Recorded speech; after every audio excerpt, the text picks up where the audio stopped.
سلامونه ملګرو، دغه ویډیو کلیپ تاسو وکتو چې یقین کوم چې دا به ډېر په لکونو او دغه شانتې په ډېر خلکو کتلی وي، خو بیا هم داسې ده چې څومره هم دغه خلک ګوري او هغه هر څوک بیا خصوصي ګوري، څوک چې دغه کار کوي یا دغه کوم په ځان باندې دغه غم راولي، نو هغه به دغه ویډیو خامخا ګوري. ولې چې دا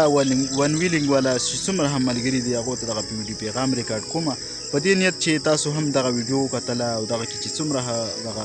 ورور چې کوم دی خوند لږ او تکلیف یې ډېر وزغمه تاسو ته ښکارېږي. تاسو هم کیدی شي او اکثره چې ون ویلینګ والا چې څوک هم دي د دغه ځای نه چې کوم دی مرګ هم وي، د دغه ځای نه چې کوم دی دغسې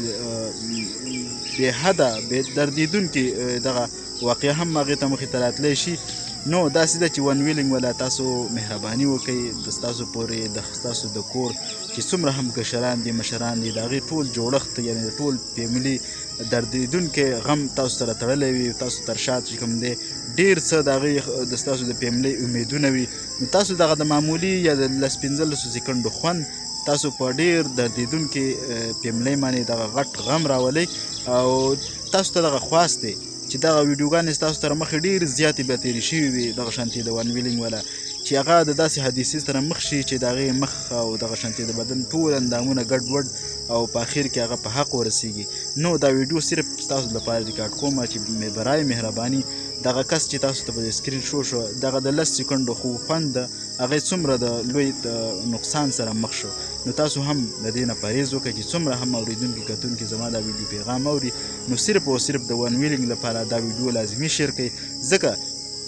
چې د ون ویلینګ خوند چې کوم دی هغه ډېر زیات ملګري اخلي. وایي چې دا خو ما موټرسایکل راوچت کو، نو چې موټرسایکل دې راوچت کو یا جاز ته وختې په هوا دې وچلو نو څه چلو شو، څه دنیا دې ورانه کړله او په دغه به تاله څه انعام خلک درکړي. نو داسې ده چې ستاسو د خپلې فیملۍ د خپل کور چې کوم ستاسو د چاپېرچل چې څومره هم خلک دي هغه دې د غټ غم سره مخ کړله، ځکه چې دغه ون ویلینګ خوند چې تا کله واغسته نو دغه خوند او مزه به چې کوم دی یا 15 سیکنډه وي یا یو وخت به وي، خو داسې ده چې ته دغه خلک د ډېر